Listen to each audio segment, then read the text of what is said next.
Congrats! Hello, you lovelies, and welcome to episode 2 of This Week in Comics. Thank you so much for the feedback from last week. Over 1,000 people watched that video, got over 100 unique comments, hundreds of likes, and lots of love online, so thank you. Comics are really tricky. There's a lot less people talking about them online, but movies get a lot more views. So as someone who loves comics and movies, it's really hard because I know making a movie video will get more views, but I want to talk about comics, so you guys are showing there's absolutely a market for this, and I want this to be a positive place about comics because just like with movies, lots of people are out there having lots of very negative opinions about the art, so I really want to keep enjoying them, and that's why I review my top 9 comics, because those are all my favorites, and I preview all of the stuff from all the studios and publishers that I really love, and give you good news about comics in the middle. So it's a positive show. There are negative things going on in every industry, but plenty of other people are talking about those, so let's talk about the good stuff, and you guys showed up. Thank you very much.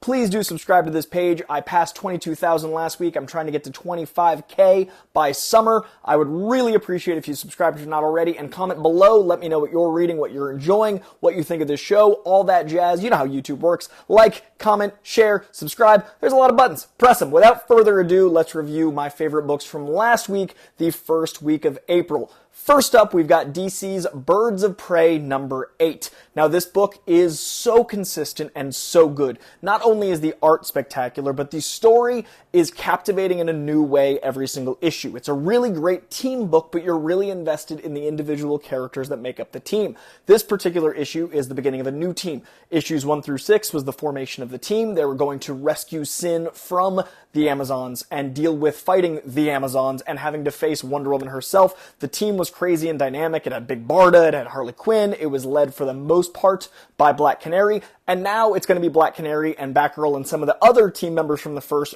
making a new team for the second, all while the art is stunning and they go on these awesome espionage missions. It's a really cool spy team dynamic for DC Comics, and I'm a big fan of it, and it's also gorgeously illustrated. Check out Birds of Prey. Next up, we've got Geiger number 1. Now, this is part of the kickoff for the Ghost Machine imprint over at Image. This is Jeff Johns and a bunch of other creators, including on this one, Frank Marshall, making their own world at Image, but it's a shared universe with this and a few other titles that also came out this week that also make this list, including Redcoats and Rook. Now, this is a title that is a number 1, but the character's been around before. There are other issues of Geiger, but you can jump on right here. Personally, as someone who really loves Geiger, the first issue way back in, I think it was 2018, 2019, is a must-read, and that whole first arc is amazing. And then there's only a few more issues, like sporadically, like there's an issue 0. Either way, I think all told, it's like 10 issues of this character, Geiger. But if you want to jump on here, it is absolutely an approachable place, and it serves as a fresh start to the continuity. Geiger is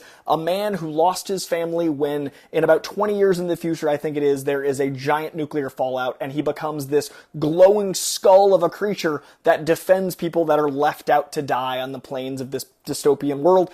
The character looks awesome. The character's actions are awesome. I love his stoicism. I love his intelligence. I love his yearning to be better. And I love that he's a badass. It's kind of like a mix between, I don't know, like a Ghost Rider, Punisher-ish energy mixed with someone who wants the best for society, but isn't willing to change who he is. So yeah, very much a Ghost Rider Punisher. It's a really fun character, really unique, even though I just described it in a fairly simplistic way. And it's also really well written. I think Jeff Johns is really flexing the muscles of a character that's his own IP here. And this guy, Gary Frank, I didn't know before this book, and I love his work. It's really strong pencils. It's really energetic, but also the detail is all there. Check out Geiger number 1 and everything else from Ghost Machine out this week. Next up, we've got Immortal Thor number 9. I've talked a bit about this Immortal Thor run. It is not that far in. We're only on issue 9. This is from Al Ewing, and a lot of this deals with some very interesting meta commentary.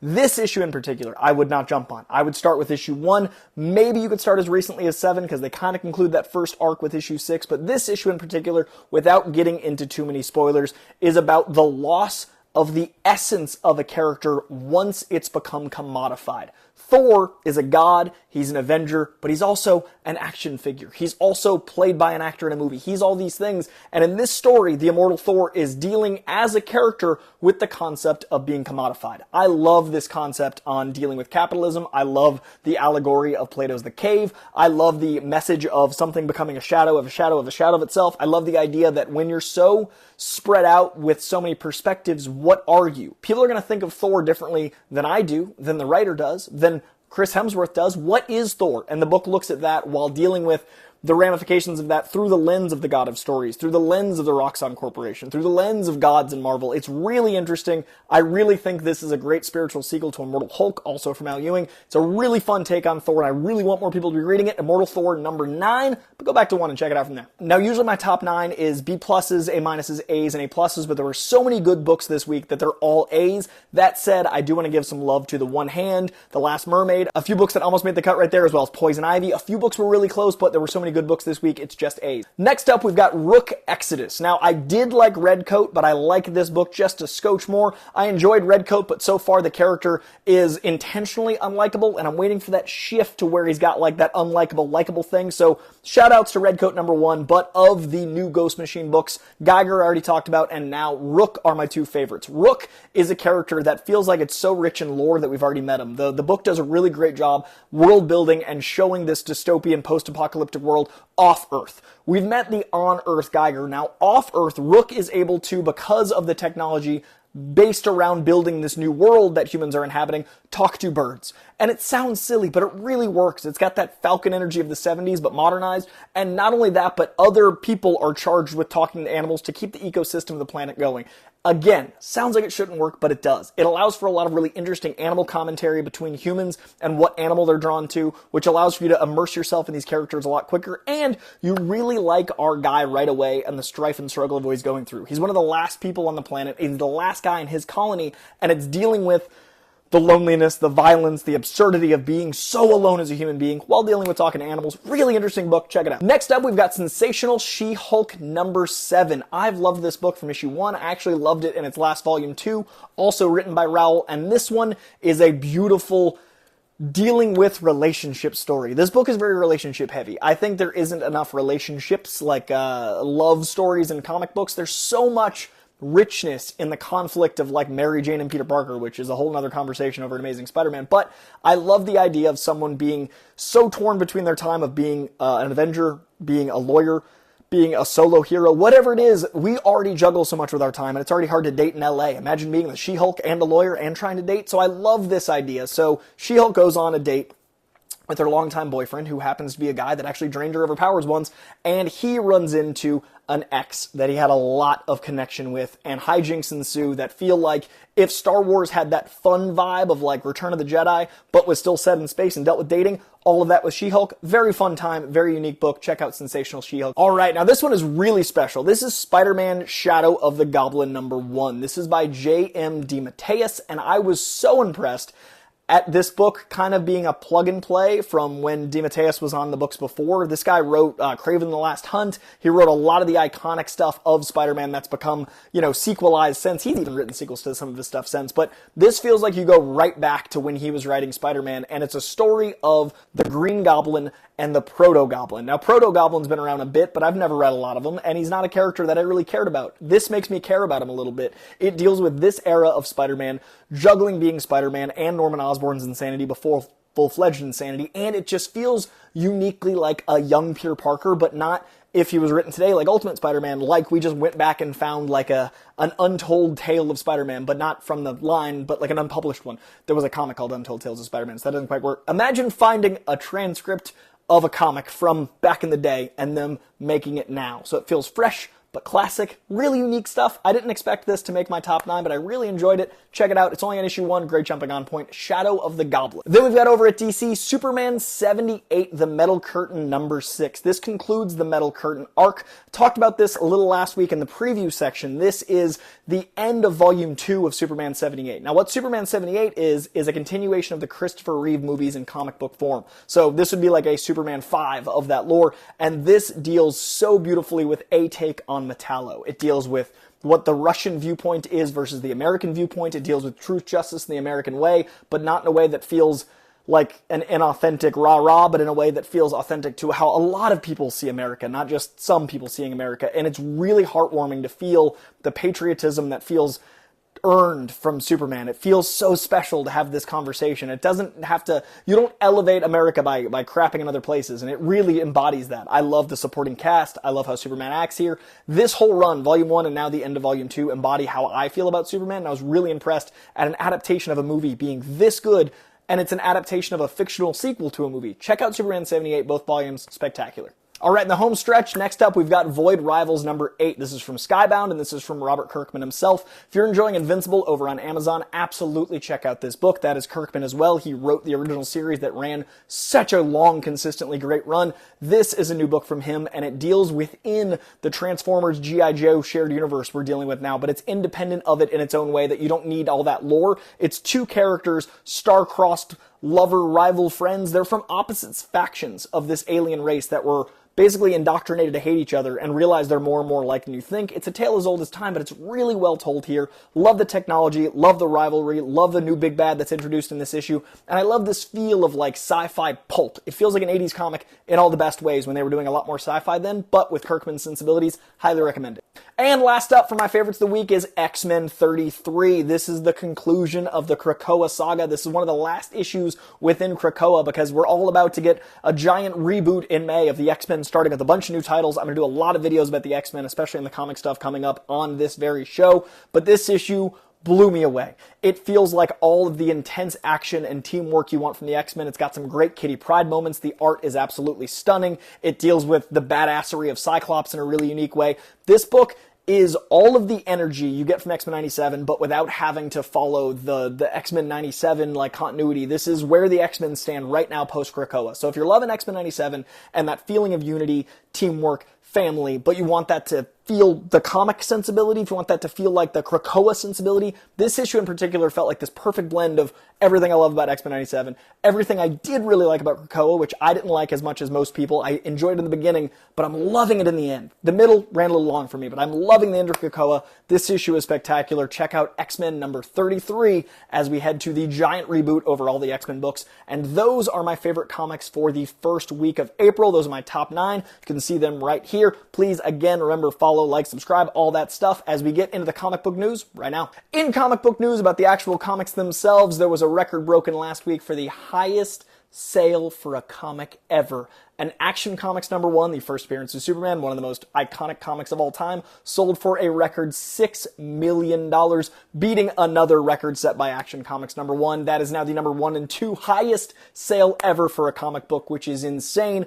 Action Comics number 1 also broke another record last week when a restored copy sold for $576,000. That is the highest value ever for a non-original comic. So Action Comics number 1, big week last week, everything leading up to the movie coming out next year. I feel like there's a lot of hype around Superman again, which just feels so good, and I'm so excited for the future of the character. Action Comics number 1, if you somehow have a copy, I'm jealous. Over in the world of Ultimates, now we have Ultimate Spider-Man hitting its issue 3. That was the first title to drop. Then we had Ultimate Black Panther 2 months ago, and then 1 month ago, Ultimate X-Men debuted, and now we've got Ultimates, which is the Avengers of the Ultimate world. Now, the original Spider-Man from the 2000 Ultimate line led quickly into Ultimate X-Men and quickly into Ultimates, and then a bunch of spin-offs, also including Ultimate Black Panther. But this is really cool to see month to month to month. I think it was about like 8 months between Ultimate Spider-Man and X-Men once they got their receipts back and launched that universe, making it a universe. It's really cool to see this calculated plan of a universe that is shared, but like you don't have to read one for the other and they don't like interact yet. I'm sure they will, but month to month getting a new Ultimate title is very exciting.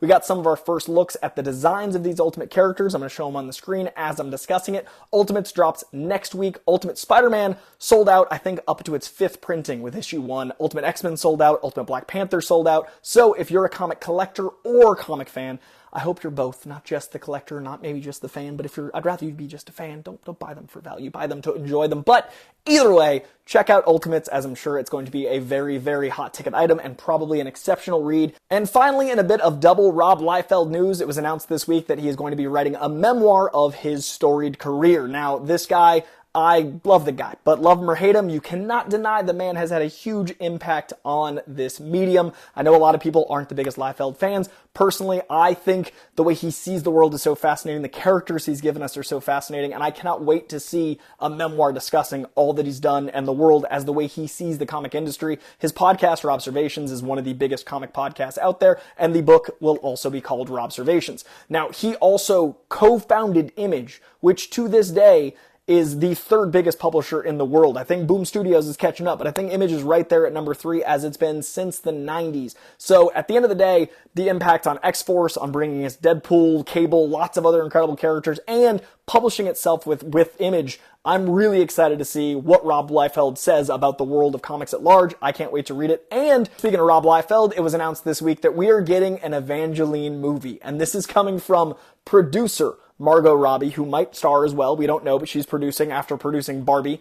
Directed by Olivia Wilde, who made the incredible Booksmart, and Simon Kinberg's involved as well. I am so intrigued by this trifecta of creators working together to adapt a Rob Liefeld joint. This is super exciting. Obviously, you guys know I'm a Deadpool guy. I'm going to go back and rediscover Evangeline. I don't remember her nearly as well as I should, so this is going to be fun to dive into as kind of a casual fan to get into it. So that was announced last week. Margot Robbie, Olivia Wilde, Simon Kinberg on a Rob Liefeld comic. Lots of good stuff coming from him, including that memoir. Very intrigued by how that shakes out. I'm thinking it's like a 2 years from now. It was just announced, so it'll probably be somewhere 2026 or so. And that's going to be it for the news. I know you probably want to hear me talk about Craig Gillespie directing Supergirl. You probably want to hear me talk about the casting of Julia Garner as a Herald of Galactus, who also might be a Silver Surfer, who no matter what will be in Fantastic Four, but we don't know in what capacity because it seems like the running around of editorial, there's a lot of miscommunication. If she's Silver Surfer, great. If she's Herald of Galactus, great. I'm sure you want to hear about it, but I've talked about it on a lot of other channels, and I want to save that stuff for movie and TV news. I want this to be about comics, so that is going to do it for the comic book news this week. Let's talk about the comics that are coming out, the physical comics coming out themselves this Wednesday. These are my comic previews. In comic previews this week for the new comic book day of Wednesday, April 10th, and some exciting lighting, we're going to kick it off this week with Boom Studios and House of Slaughter number 22. Now, this is within the Something is Killing the Children universe. This is also from James Tynion, who writes that title. This world is crazy. If you haven't read Something is Killing the Children, I highly, highly, highly recommend it. It's one of my favorite independent titles. Boom is one of my favorite publishing houses, and Something is Killing the Children is as dark as it sounds, and it deals with this incredible league of assassins that can only see these monsters after they've witnessed them as children kind of murder everyone around them, and this whole league trains up these kids to take out monsters to prevent it from happening in the future. But there's a lot of intrigue, there's a lot of different house rivalry. It's like X-Men if they tried to kill each other but also saved kids and were kids trained in the world of assassin monster. It's great. It's just so good. And this House of Slaughter sub-book is one of the houses that trains people to kill these monsters, and the House of Slaughter is a particularly violent house. It is 22 issues in. It's well worth the journey through, but start with Something is Killing the Children and see if it's for you. We've also got Mighty Morphin Power Rangers The Return number 3. If you're a fan of the Power Rangers, I definitely recommend checking out the books from Boom Studios over there. And we've also got Uncanny Valley number 1. Now, Uncanny Valley is a new title from Tony Fleece, who wrote Stray Dogs, if I remember correctly, and it's from one of the Teenage Mutant Ninja Turtles artists. This book intrigues me. I know very little about it, except for the cover is dealing with, it looks like a kid who can see animation still. This book already has my attention. Stray Dogs is incredible. I love the idea of mixed-use media in art, and I think this already looks fascinating, so I want to go in as blind as I can. Uncanny Valley number 1 also drops from Boom. From Dark Horse Comics, we've got Count Crowley. Now, this is the third volume of Count Crowley, and this is the penultimate issue. It is issue 3 of 4. Each of these volumes is 4 issues. Each of these volumes is incredible. I love what David Dastmalchian's doing here. David Dastmalchian is an incredible actor, and he's also a comic book lover, and now he's a comic book writer. I have been advocating, screaming about this book for 2 years. We did an interview at San Diego Comic-Con years ago. He's one of my favorite people to interview because he loves this comic world as much as we do, and he put his money where his mouth is and started making them.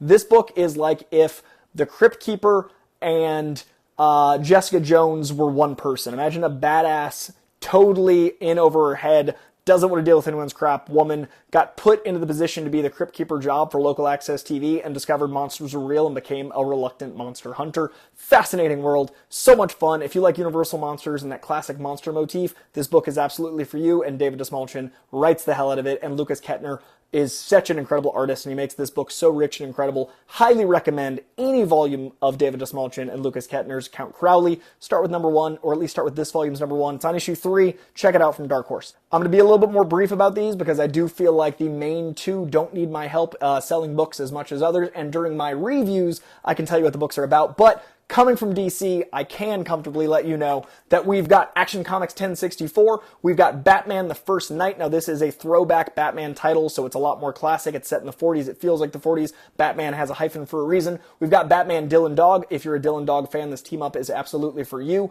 That's issue 2. We've got Batman and Robin number 8. I am loving this title so very much. The art's incredible. I love the family dynamics within Damian Wayne and Batman. This is a really interesting book. We've got Batman and Robin and Howard. Have not read that, but it looks like a great jumping on point for kids, and I always love a book that helps new readers discover Batman and Robin and Superman and anyone else. Good kid book, it looks like. Green Lantern number 10. This is in the new world of DC. It's not like a new 52 style reboot, but it uses old continuity and makes it a little bit fresher. Like this book, you can jump on pretty easily. This Green Lantern title's been fun, little time travel-y.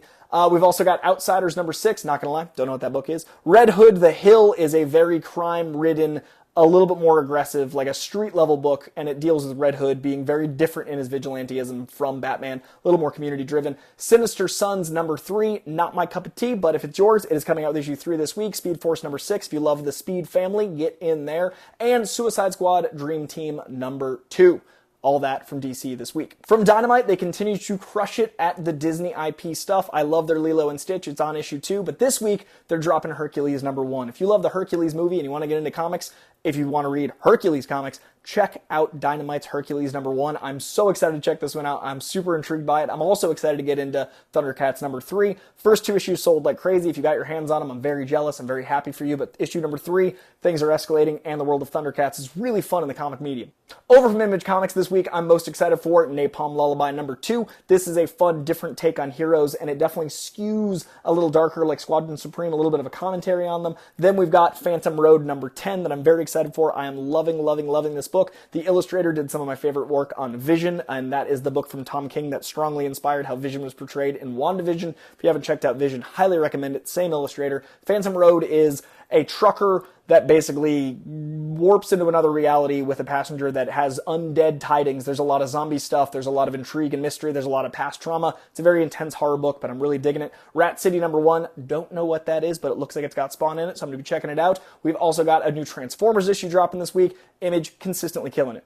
And finally, over from Marvel, the books I'm most excited for. Start with Aliens What If number 2. This is what if Paul Reiser's character wasn't such a dick and actually survived in Aliens, and it's written by Paul Reiser. Yes, the actor is writing a comic. I love that use of what if, and I love that use of an actor loving a character and bringing him back to life. Also from there, Amazing Spider-Man number 47. I'm not as big on this run, but I will collect Spider-Man until I die, so I'm intrigued to see it take a turn. Looks like a Hobgoblin-centric arc is about to take place or take off. There's been a lot of Hobgoblin lately, but I'm intrigued where it escalates. We've also got Carnage number 6. This is one of my biggest surprises. I'm loving this Carnage book. It deals with what it means to be a god. It means what it deals with means...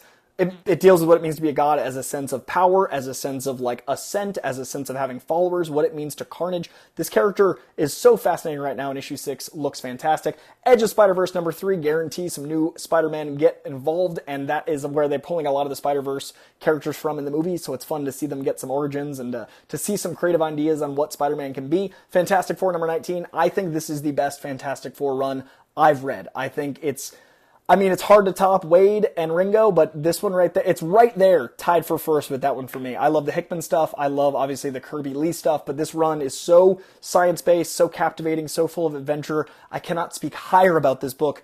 Check out this Fantastic Four. Start with number 1, but issue 19 drops this week. Incredible Hulk number 11, a horror-centric book.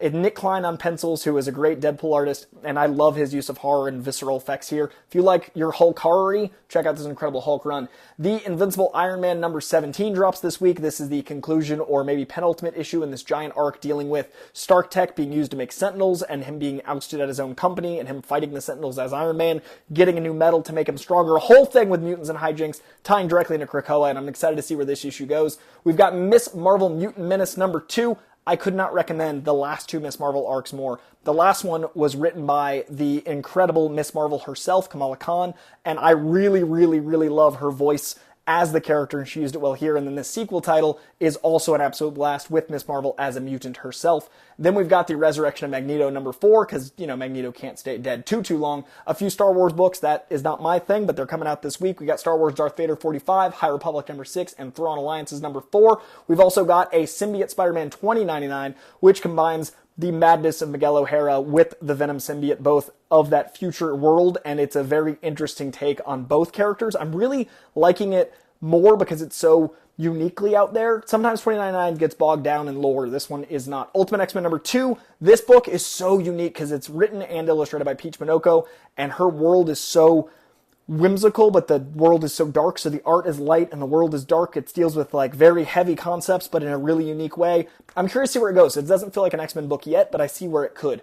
Weapon. X-Men deals with Wolverines from multiple universes teaming up. So a whole team of Wolverines from different multiverses having to team up to save Jean. And finally, Wolverine 47 is going to be this giant saber-tooth war that he wages on Wolverine every single year on his birthday. This year, he's gathered saber-tooths, also multiversally, to kill everyone that Wolverine loves. It's a very brutal, bloody Wolverine tale if you're into that sort of thing. And X-Men 97 number 2.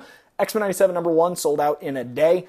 If you want to jump on the X-Men 97 train, do it now, because this one will probably sell out too. And if you're loving the show, then check out X-Men 97 in comic book form. Issue 2 drops this week. Those are the comics I'm going to be checking out from the publishers that I tend to check out. I'm excited to read all of those. What are you most excited for from my polls this week? What are you reading that I might not be? And what are you excited about in the world of comics in general? Please leave a comment below. Please hit that like. Please hit that subscription bell. Trying to hit the 25K before summer. I'm at 22 and some change right now. And once again, thank you. You guys made the first episode a way bigger hit than I expected, and I'm trying to keep growing this. So please, please, please bring that same enthusiasm to episode 2. Please leave a comment and let me know what you thought of this one. Gonna be mixing it up. I might change this into 3 videos where I put out the reviews in one video, the news in one video, and the previews in one video. That way I can get this out Monday, Tuesday, and Wednesday, and get my reviews up a little earlier, and also get my previews up, making sure it's up in time for New Comic Book Day. Haven't decided yet, so this might be, a 3-part show across 3 days, and then I'd give you guys daily content with Thursday and Friday going towards movies. But that's down the line. For now, just let me know what you thought of this one, and share it everywhere. Much love. Thank you guys so very much. We'll see you soon.